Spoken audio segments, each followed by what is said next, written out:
I'm doing a work placement with the Foundling Museum, which is originally an orphanage, and it's where Handel's last Olympic Testament is held. So I'll be doing kind of a visitor experience focused placement there, and it's to fulfill our Fleming College in Ontario, Canada, and they did their museum management program. So yeah, first time. A poprosím tě, Martine, ještě jednou, jo, když tak pak na mě zamávej, že to tam jde, jo. Takže testujeme mikrofon, 1, 2, 3, 4, 5, 6, test, test, test, 1, 2, 3, 1, 2, 3, 4, 5, 6, tak jo, děkujeme a pak už se to tam donastaví. Dobrý, díky.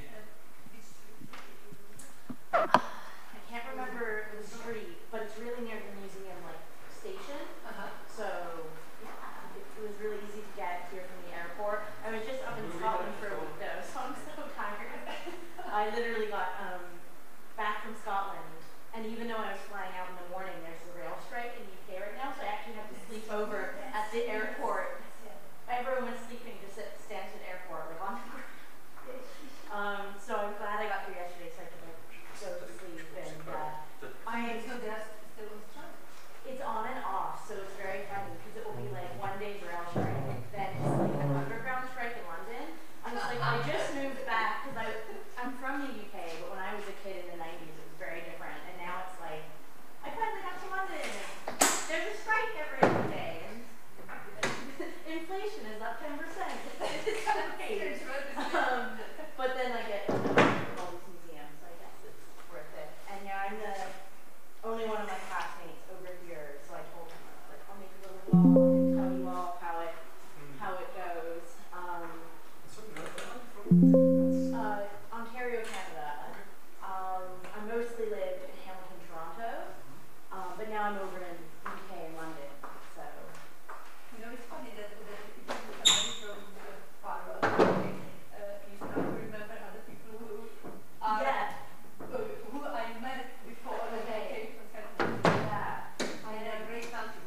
Yes, and I know that there's definitely some people from ICOM Canada over here because we had a lecture from one of the ICOM panelists earlier in the year.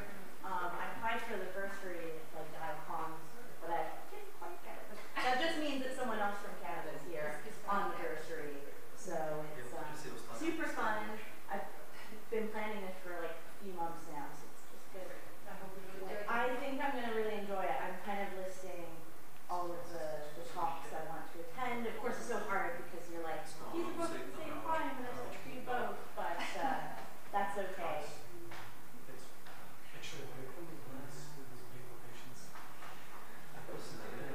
How do you choose favorite lectures? Yes. That's it. I have booked, or I guess some of them, it's just like walk-ins. I'm definitely going to attend the mentoring sessions, mostly for the education and kind of learning, because that's my focus. I'm really interested in the Sustainable Citizens and Smart Museums one, because I know there is someone from Ontario there. And also they were talking about the idea of museum as a fitness center, which I find really interesting, because I come from a background of recreation centers in Ontario, and that's what I'm going to focus I have to do a research project for my internship, my work placement, and since it's visitor experience focused and the UK is going through a cost of living crisis, I want to talk about how can museums help people like community wellness when you're going through like a crisis, right? And then install device.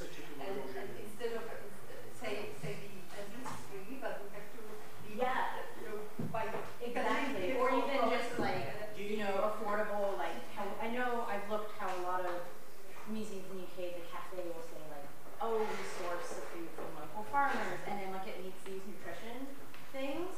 I'm thinking of attending also publishing with Impact. There's like, that's one of the official ICOM, and then I haven't filled Wednesday, and then I'm 1, 2, 3, 4, 1, 2, 3. They're the off-site, so there's a lot to do. 1, 2, 1, 2, 1, 2, 3, 4, 5. 1, 2, 3. Okay, and there's also the exhibition, Gallery, part of the building. So,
Yeah, that's part of why I came today. It's so close. But what did you guys come in yesterday or like this morning? Oh my god.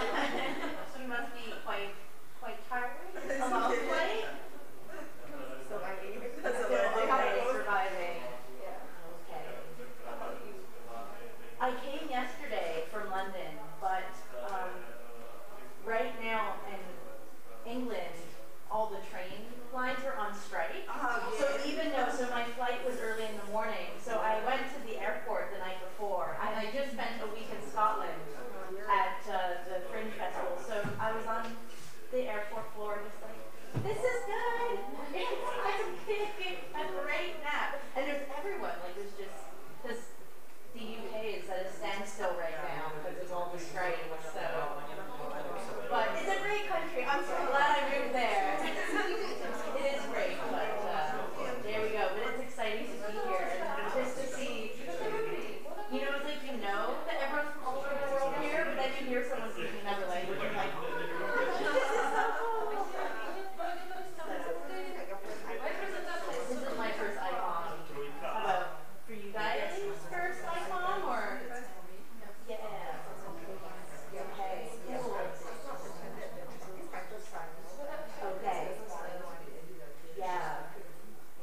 Dutch English because my English is not fluent. Okay. Mine either. I would say. I think it's a challenge for everybody. Okay, so hello everyone, let's start. We have 10 minutes. We are 10 minutes late, or almost 15 minutes, but it's okay. Welcome. Welcome to Campus Hybernská, or Hybernská campus. I think that you maybe don't know exactly what type of premises it is and how relates those building with museums and galleries. This is a university and capital city of Prague common project where we would like to establish more the so-called third mission of the university. We would like to concentrate here all kind of innovation potential of different scientific fields, social sciences, humanities, arts, but technology too, STEM, natural sciences, medicine. These all faculties are present at the Charles University and they can be useful for society and for citizens of Prague. So this is a place where all those potentials and people can meet and can create together some positive impact on today's society.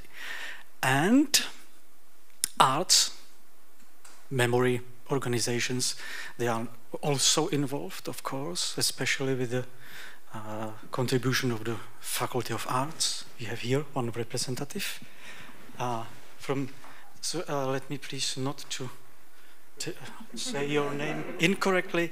Nina Vanchová, this is here, the colleague.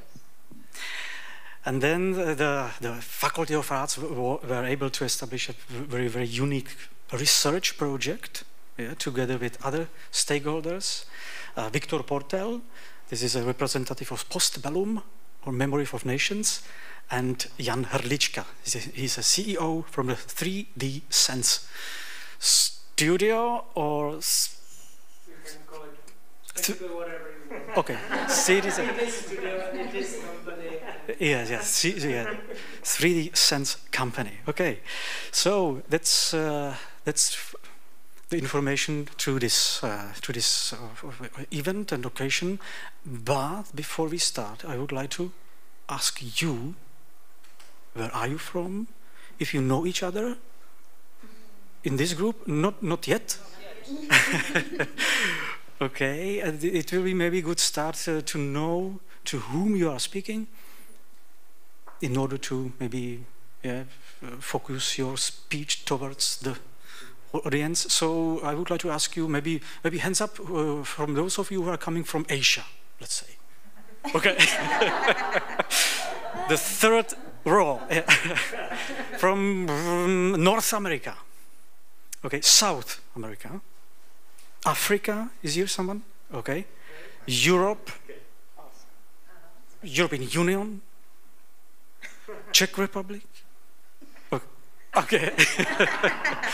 And okay, so hands up from those of you who are representing the gallery institution, arts gallery, not museum, not heritage museum, if it is possible to distinguish between those types of organization. Gallery, okay, museum, other type of institutions, high school institutions, yeah.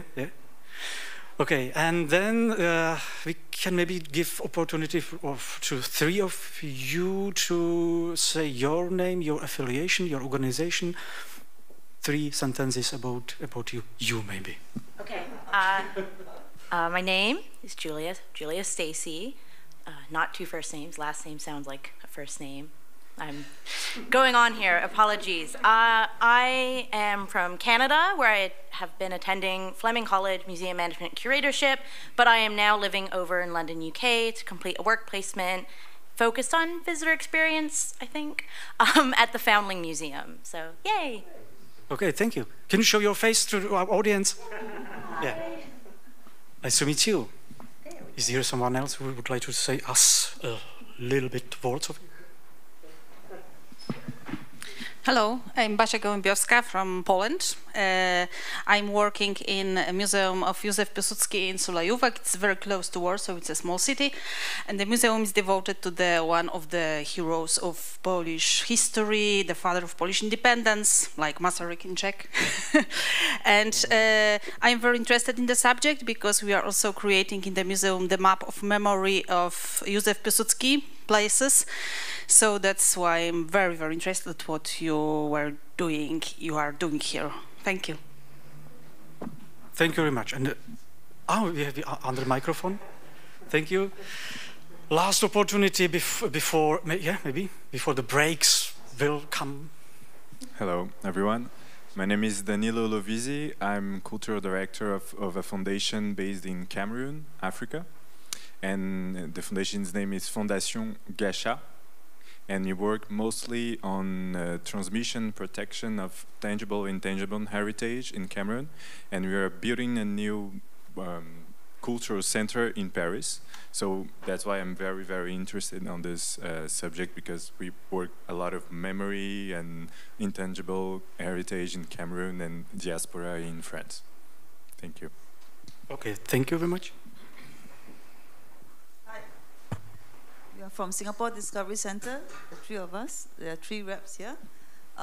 We are not exactly a museum, more like a national education center, but we are looking at going to museum development. Right, that's why we are here. And for us, we share the Singapore story. So whatever you said there is something that we also do, right, in terms of innovation, doing social sciences, education, innovation. Hi, I'm Xue Jun. I'm from Singapore. Here with my colleagues from the Ministry of Defense in Singapore. We oversee the military museums, including the Army Museum, Navy and Air Force Museum as well. So we hope to learn more about how we can share the memories of our national servicemen. Because in Singapore we have conscription. We have a conscription system where every man will actually serve in the military. Yep. Thanks. Okay, is there someone else? We are not so big group, so maybe we can give opportunity to each of us, no? I think for this moment, it could be enough for the introduction. And now it's time to give floor to our special guests. And Victor Portel from the Postbellum Memory of Nations as a first, with his first contribution to the project, new type of innovative exposition and digital guide, the Memory of Nations. Thank you very much. Thank you for that. And thank you for that introduction. The next 2 hours are yours. I will say a few words about them in this beginning. I will try to be brief, but I just want to say that this exhibition, which we will talk about, which is called Memory of Nations Institute, because it's not only exhibition, but we are trying to gather together our experience from educational activities, our experience with collecting memories and so on, and put it to one institute, to one place. So we are not only kind of pure museum, but we called it as an Institute of Memory of Nations. And this project we will talk about was developed by like 4 main institutions. As was said previously, Creative Studio 3D Sense, Architectural Studio Monument Office, which was very important for us to get on board someone from this area of architecture. The Institute of Information Studies and Librarianship. Wow, I did it. I learned it. And my organization, Postbellum, which is an NGO organization, and we were established in 2001. So we are working like for 20 years. We are as I said, non-profit, non-governmental organization, so we are mainly funded by private donors and EU grants and so on. Our main goal in this year 2001 was to record witnesses of Second World War. Our main goal was to preserve their memory for future generations, and we started to collect those memories for an online archive, which is called Memory of Nations. Here, as a proof, you can see our old website from year 2000. After that, we started to publish one of the most successful Czech radio series, which is called Stories of 20th Century. And I have to say that year after year, we expanded our area of interest. We expanded it from these veterans of Second World War to the later or nearer, I would say, epochs. Now in 2022, I can say that we built kind of colorful archive of very different stories of 20th century. I have to say that we are not now collecting only stories of victims, not only stories of brave fighters, but we are also collecting stories of members of repressive machinery or stories of minorities. This day, our database has grown into, I don't know it, I'm not sure if it's true, but I think it is, that it's kind of probably the largest archive of oral history interviews in Europe.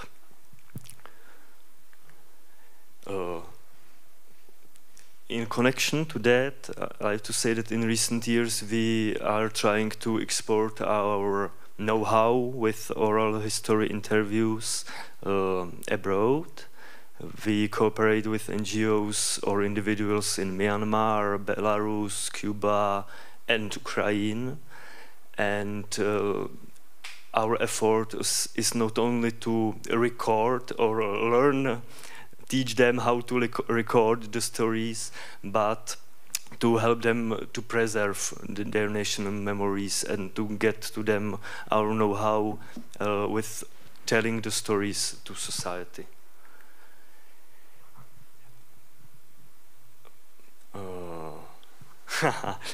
I will repeat what I said, because as you saw this big number of testimonies we collected, I have to add that we from the very beginning knew that we don't want to only build kind of endless archive with the thousands and thousands of testimonies, but we wanted to bring those stories we are collecting back to the society. We tried like almost everything. We started with standard paper, I would call it paper exhibitions.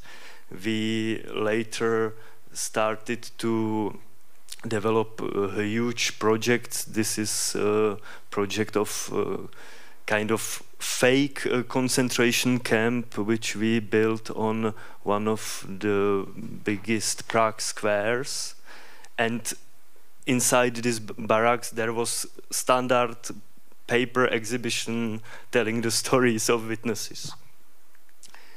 And when I moved, we moved to experimenting with audiovisual content, which was very close to me because I'm a documentary filmmaker by profession. As you can see, or as you can imagine, those are quite big projects, and we were, at the time we started to ask, couldn't we build something permanent? Do we have to build something for a month or 2 months and destroy it afterwards? Couldn't we do a permanent exhibition? It makes sense that we wanted to build this kind of permanent exhibition in Prague. but when several years of negotiations with the municipality failed, we decided to start building smaller museums in regions in Czech Republic. Till now, it looks it's not completely true, this image, because till now we opened only this Memory of Nations Institute in Pardubice. This year or next year maybe we will open an Institute of Memory of Nations in Brno, and later we will continue in Olomouc. In the beginning of preparing these institutes and these exhibitions, we had three main challenges. The first, and I would say the main for us, was how to tell the story of the 20th century, how to do it with this archive of thousands of testimonies behind, and how to use these authentic stories in an exhibition, and how to do it impressively. The second was how to tell those stories to the young generation.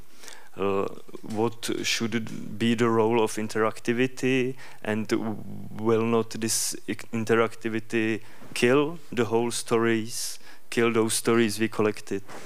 That's why, and it was great to have Michala Šlusárev and Nina Vančová on board from beginning. And the third question was, should we even try to develop such an exhibition if we have space which has only like 500 square meters? Is it possible to do something in such a small space? And if I say such a small space, this is kind of comparison. This small, I don't know how to call it, square, sorry. This small shape is 500 square meters of this our exhibition space, and this bigger shape is a museum of this Polish Museum of Polin with their 13,000 square meters. Should we try? Does it make a sense to try something? And it may sound silly, but we wanted to do something. We wanted it really much.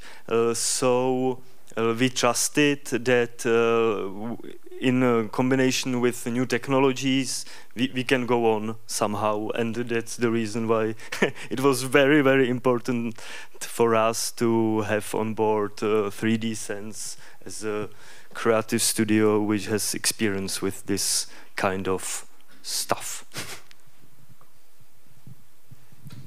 Thank you.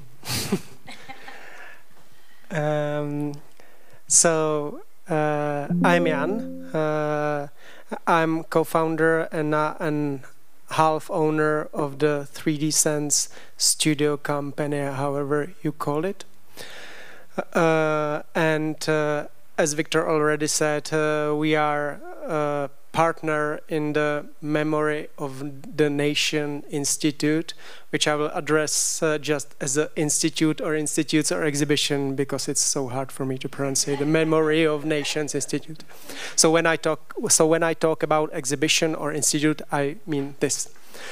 What I would like to show you or tell you is I would like to introduce our work, and that we are divided into two parts, the creative part and technology part.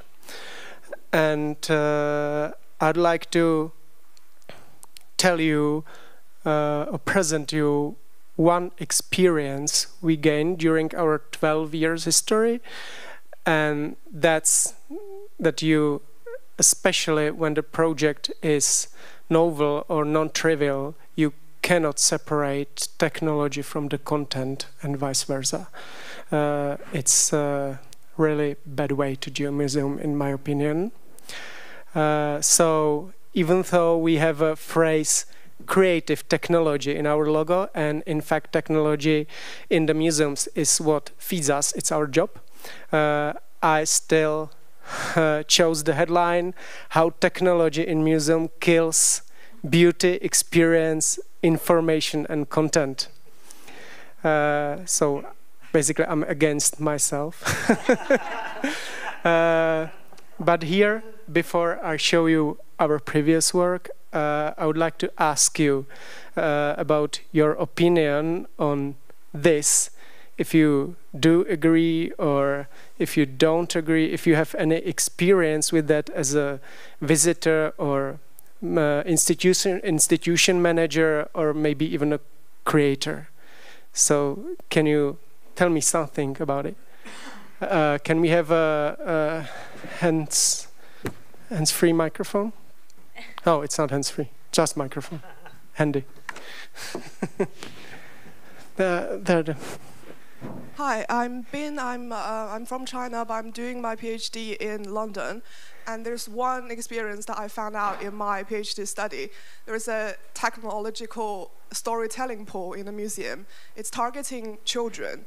It was made into like really inviting, welcoming shape. It's like three different kind of animals and telling their stories. You will need to activate them by touching them. One by their hand, one by their belly, and another one wave at them.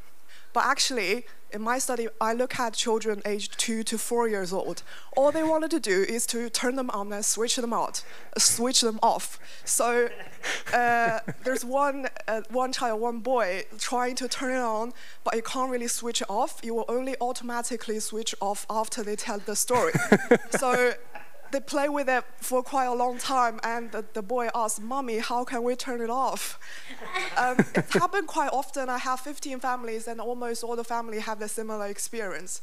So somehow, like in this age range, at least, I would see it doesn't really do their thing, and that's why my study, or a lot of people are doing today, is to understand their visitors' initial or unique experience, and then to sort of adjust the practice to respond to those experiences, if that makes sense. Yeah, that's awesome, and that's basically the Nina's topic, by the way. And I would call it, or I would guess that they didn't have done enough of user testing, because maybe it's hard to find 2 to 4 years old testers. Anybody else would like to share something? Hello, I'm Dominic Verschelde from Belgium. I'm a curator of a zoology collection. I have, in my entire career, I have been teaching with objects, so teaching university students with objects. I think there is no other way of teaching. If you just show slides and graphics, most of the students, or a lot of students, don't understand it. If you show the animal and focus on it, then they can understand what the plate or the diagram is saying. And so it's a completely different impression and experience for the students. So with COVID, so not alone I need to show that, and I use microscope cameras to focus in and for the students to see. So they see the object next to me, and they can see it enlarged, what I'm showing, and then the diagram, what they need to know about it, so the drawing. And with COVID, we even had to do that. I wouldn't have been able to teach with objects if I hadn't those cameras, because then I could, through the laptop, I could show them to the students through Zoom or Teams or whatever. So actually, that's what I'm promoting here in ICOM, using technology to demonstrate objects for the students on campus and online. And for me, there is no teaching without objects. And the technology itself, the cameras, the microscopes, it's necessary to really demonstrate. Just showing theoretical classes and showing diagrams is not enough. Yeah, well, I totally agree, and it's nice that you are, on the other hand, optimistic regarding the technology, and of course this was kind of hyperbolic because, well, we cannot run from technology. We have to include it somehow, and it can make the experience better, but from what I do remember and from my experience is that sometimes the museum or the stakeholders just want the technology and they don't think about the content with it. So that's where I would like to get, but that's after the workshop. Yeah, but in that case, it's bad planning and a bad idea. It's not the fault of the technology, it's not using it. Yeah, I would love to, and I hope we will finish this discussion maybe later, but that's partly it's a problem of the planning, you're definitely right, but that's what I said, when you're doing something that's novel or not trivial, that needs a lot of prototyping, and that's the place where you need to put the content and the technology together. But I definitely agree with you, and thank you. Yes. So when we are preparing our permanent exhibition, we are very often discussing the subject about technology, because we are a new museum. We are opened in 2020. So our decision was that the first thing, the objects will be the most important things. The original objects will be the most important things on our exhibition. And the other thing is that the technology is important for us, but we will use it in another way. So we don't want to create info kiosks or so technology not for information, but for emotional value. And we created special immersive spaces, and we have also very big screen, and in the middle of our exposition is a very big screen with some pictures on it, but without text. It's only pictures, so emotional value and not this info, because I think that very often curators want to put all the information that they couldn't put in the exhibition in the middle of info kiosks. And I think that's not good idea, because the investigation shows that it doesn't work, in fact. Thank you. That's exactly, I would say, the project I'm talking about, because with the immersive projections or whatever, and when you want to address the emotion and experience, it's really hard to estimate if it will be functional or not. So that's again the prototyping, and that means making technology and the content together, especially, in my opinion, especially in this type of projects. I'm from Italy, Piedmont. We have a museum similar to his museum in Turin, and we spent a lot making technological museum and technological introduction. The main problem, I think it's really possible to integrate. It depends on the contents, of course. But at Quai Branly in Paris, they work perfectly, in my opinion. But the real problem is technology is rapidly worn out. Our first experience are impossible. Seems good at the beginning, but now they seem very primitives. And moreover,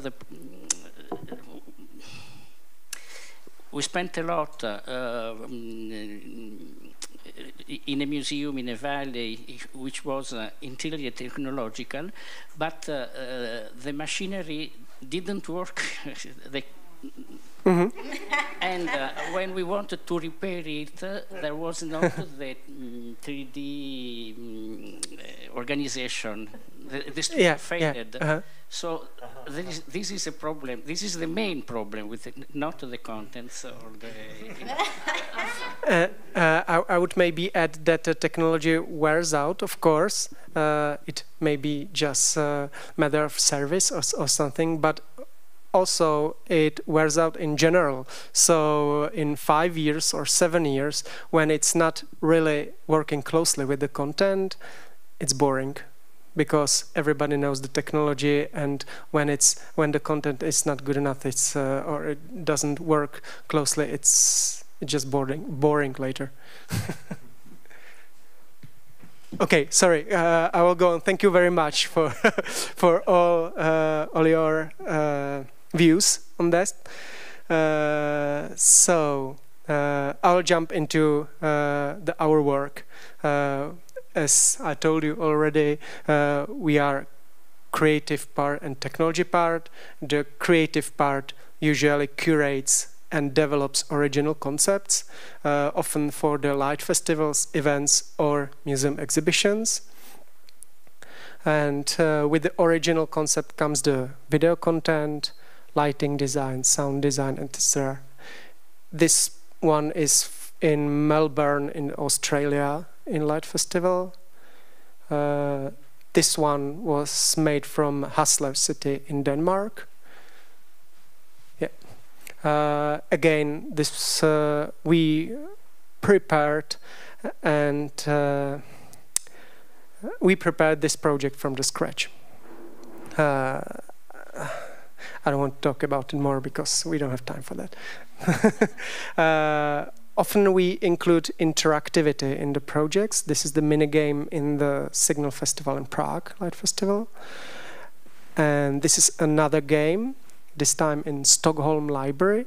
It was prepared for the anniversary of Soviet occupation of the Czechoslovakia. By the way, the anniversary is today again. So it was another mini game. It has something to do with the disinformation and so on. I don't have time for that. We love to experiment. This is a picture from the video made in Unity game engine. It was part of the Unity Global Challenge, which we haven't won. And this is the exhibition in Kings of the Sun of the Egyptians artifacts in the Czech National Museum. After the exhibition, the museum have chosen us to be their advisors regarding the lighting, sound, content systems, and system integration. So that's what we are doing. We help them to prepare the whole systems and to buy the right systems so they work together. That brings me to the second part of my company, which is the technological part. We do all the technical stuff. We prepare technical and system design for the exhibitions, and we do prototyping for the particle exhibits in new exhibitions. This one is in Carlsbad in Czech Republic. Again, the Haslev in Denmark. There, our technology part did the lighting and spatial sound design, so it worked not only as a object but also as an event. Again, we prepare all the systems to cooperate together. We do system integration. I would say it's most important part of our job to understand all the systems and to program them so they work together. And of course, we do final technical installations of the exhibition. This one is called Urbania. It's for the Institute of Plan Development and Planning, basically Prague architects. And another interactive system integration for some other architects. Okay, enough of the 3D sense. Let's talk about this project, the institute. So how we met, I mean how 3D Sense met Postbellum NGO. Postbellum approached us because of the event of the 30th anniversary of Velvet Revolution. So we prepared this together.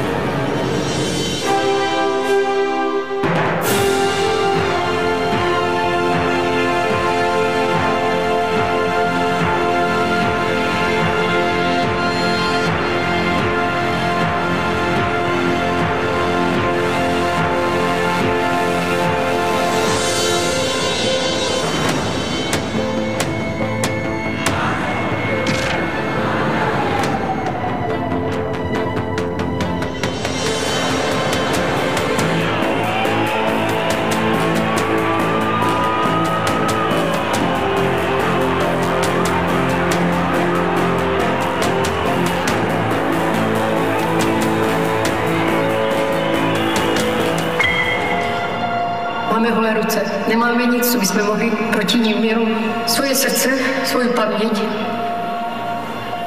a věrnost nějakým ideálům.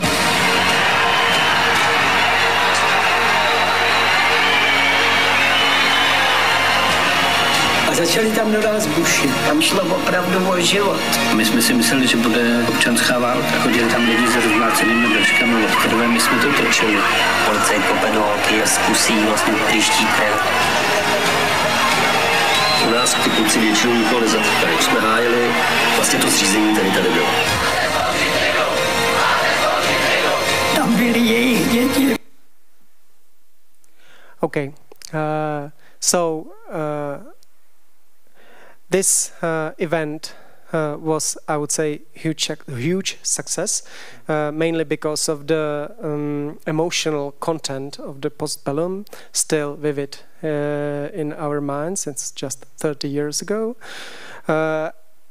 and together with our, I would say, technological lighting, almost fireworks, it really worked together, even though the videos were just the videos screened on the buildings and the rest was huge, but I would say not that sophisticated light installation.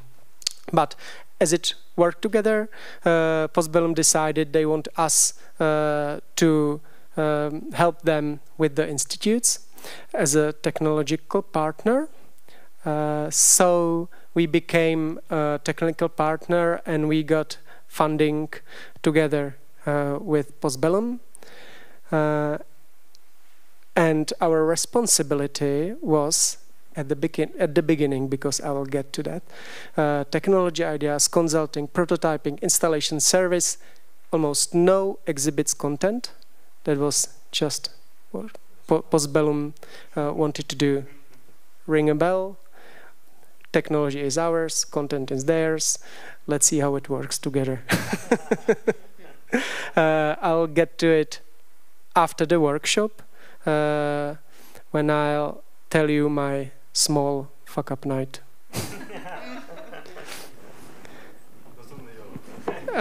Yeah, I would say our fuck-up night. Thank you. That's everything from me. And thank you for sharing your views about technology and content.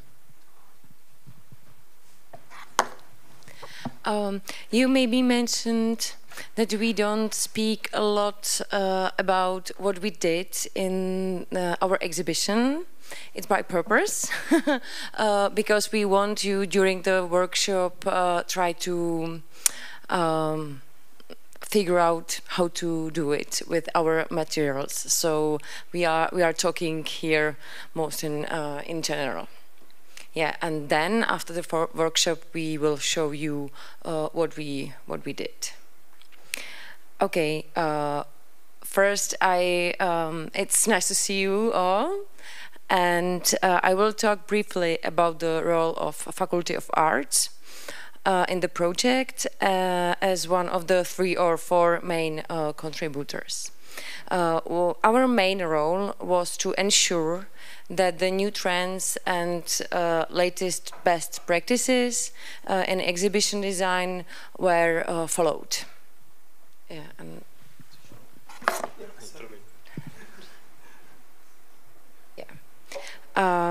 Faculty of Arts is one of the oldest faculties of Charles University, the oldest university in our region. Faculty of Arts is very diverse and it offers more than 200 programs in humanities. Institute of Information Science and Librarianships is one of the established departments.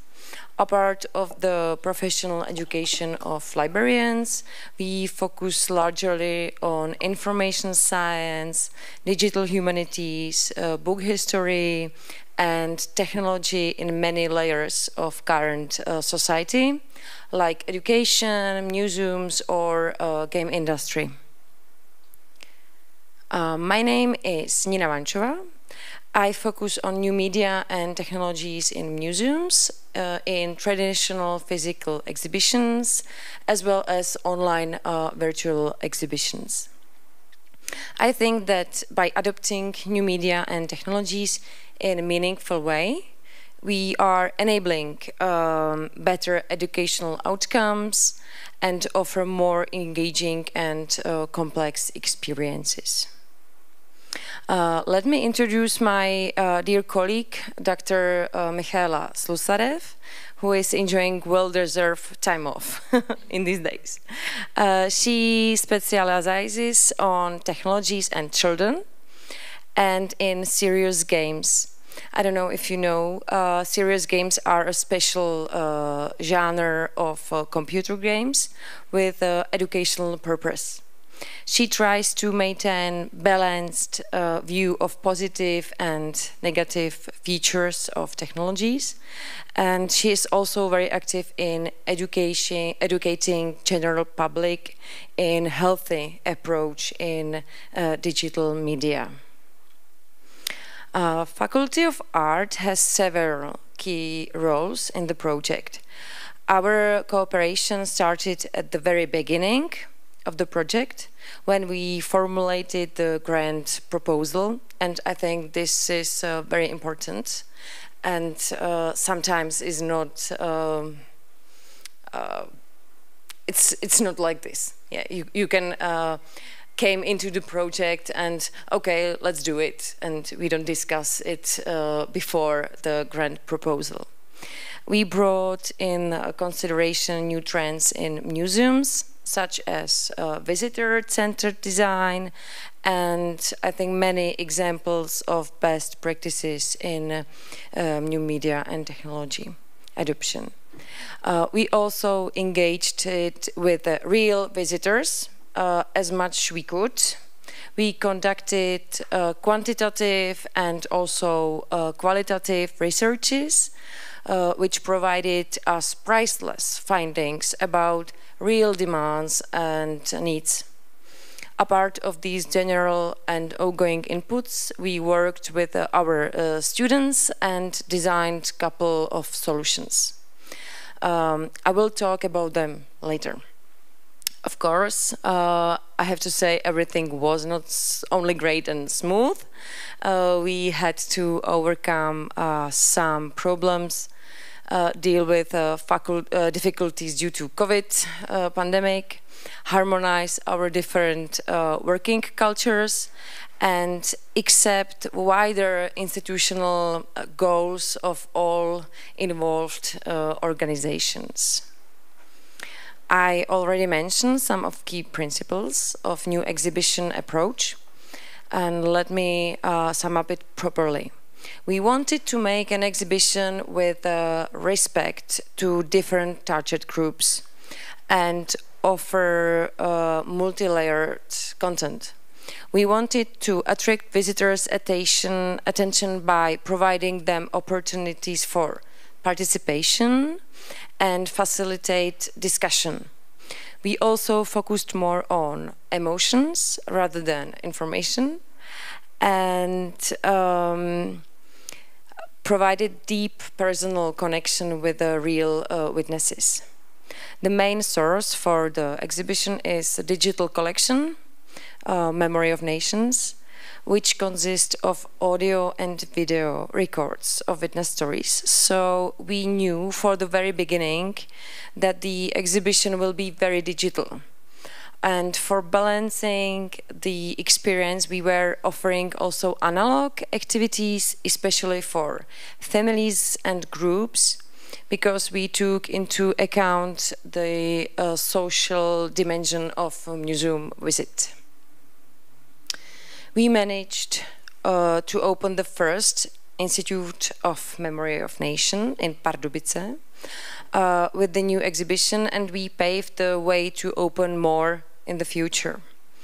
If I speak only from Faculty of Arts point of view, we gained a lot of opportunities to create interesting and complex educational situation for our students. they could connect theories, creativity, and see the results of their work in real life. And finally, we discovered new findings about preferences of Czech museum visitors as well, as preferences of foreign visitors, and not only about this particular exhibition, but in general. So I think we will use these findings for our ongoing research projects. And that's it for that moment. And I think we can go to the workshop. Yeah, great. I will. Okay. What the workshop will be about. This workshop offers you an opportunity to create your own display or activity with the same materials what we had or have, still have. Yeah. We chose for you short part of Jarina Mlchová story. Jarina was a young, brave woman who used her skill in chemistry, and she took part in the Nazi resistance group. We provided you, maybe you can show it. We provided you a set of materials which consist of short video of Jarina talking, images, her CV, and the list of historical events you can incorporate in your display or activity. And please, yeah.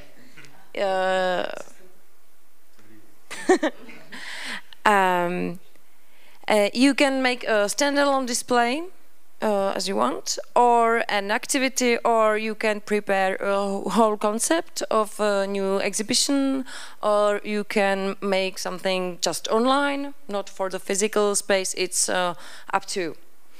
And the structure of the workshop, we divided it in 3 different parts. The first part is for going through the materials. You will, you can read it loud to your colleagues, and you can use these photos and cut them or whatever you want, because you will have large papers. You can put it together, and please write how the display or activity will work, what for visitor it is, and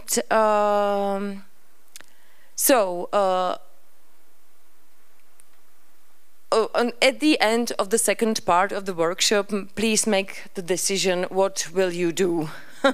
And then in the third part, just do it make it. And we decided not to make a public presentation, so we can share our thoughts and ideas during the break after the workshop. Yeah, that's it. Can I add like 2 things, maybe? I will only add 2 technical things, because we will now show. Okay, sorry. from the basics. We are focusing with this activity only on one part of story of Jarina Mlchová, which is about how her group of resistance helped to Jews who were transported to concentration camps. And for now, we will show you 2-minute video, like an excerpt of this 1 or 2 hours long interview with Jarina Mlchová, and also you have a transcript of this audio attached in an envelope with the other materials. That's it. And I don't know if it's clear. It's up to you if you will work alone or in groups. It's completely up to you, as you wish. As you wish.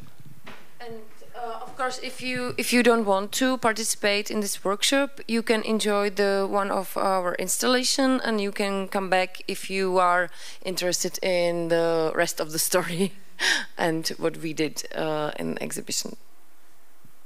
Okay, so I will add. Thank you, because we didn't said it before. In a foyer, we prepared or we built one of the exhibits which are used in Memory of Nation Institute. It's one of, I don't know, 6 or 7 types of exhibits with one little piece of content which is connected to the Jarina Mlchová, but it's different content than you will work on in the workshop, so feel free to try. Okay. So we will play the video. Yep, that's it.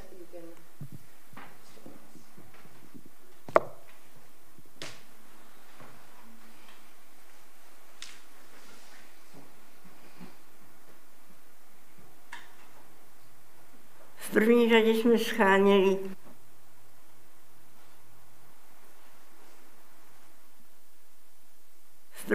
jsme scháněli balíčky do koncentračních táborů pro lidi, respektive já jsem je zabalovala. A dělali jste ještě něco jiného, kromě těch balíčků? Já bych vám přála, abyste dělali jenom ty balíčky. My jsme byli zaměstnaní. Věděli jsme, že se nesmíme scházet. Všecko se muselo schánět dost těžko.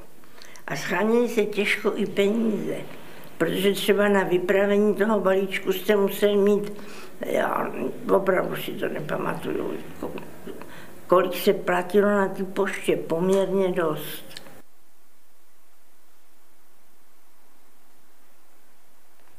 A vždycky tam mělo být cibule, česnek, to kvůli vitaminům, pak tam byl cukr, a k tomu, že jsem já byla zaměstnaná v cukrovarnickém ústavu, tak jsem vždycky nějaký ten cukr měla, takže jsme vždycky do těch balíčků dávali. Je to legrační, od té doby nepiju nic sladkého. Naučila jsem se pít všecko hořký, aby ten cukr, co jsme fasovali, mohla posílat dál do těch balíčků dávat. No a pak se tam dávaly takové věci, co oni hlavně potřebovali. No. To byla sůl třeba. A nemyslete si, že to bylo jako lehký najít. Česnek, to bylo tak strašně žádaný zboží, protože v těch koncentrákách všude chtěli, aby trošku se jim zvýšila ta vlastně imunita, aby tak nestonali. No a tak to se dává do těch balíčků a ty balíčky vybalit a připravit a poslat a vědět, komu na které ty adresy se to může posílat, protože to nebylo moc lidí, kteří to věděli. A těch balíčků se taky tak moc neposílalo. Ale zavázali jsme se, že každý měsíc, každý z nás, z té skupiny 5, pošle jeden balíček. No, dalo to dost práce. V první řadě jsme scháněli balíčky do koncentračních táborů pro lidi, respektive já jsem je...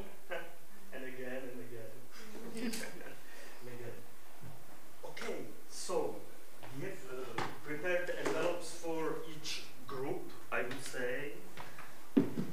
So we decided we can move the chairs, yeah. Or you can use other places.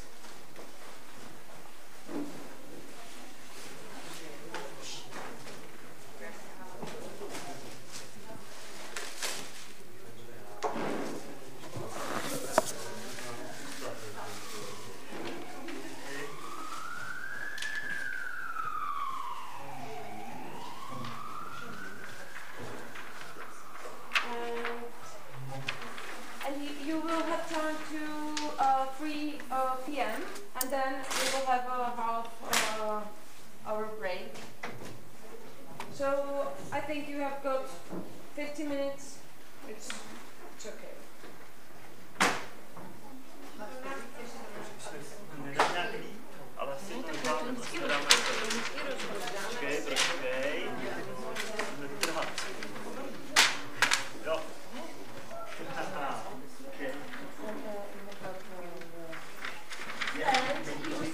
Okay, so maybe now it's time to have coffee or snacks. It's over the floor on the other end. And then we will see where the spots will be created. We have here many places to create 3, 4, 5 working groups. Yeah? So now it's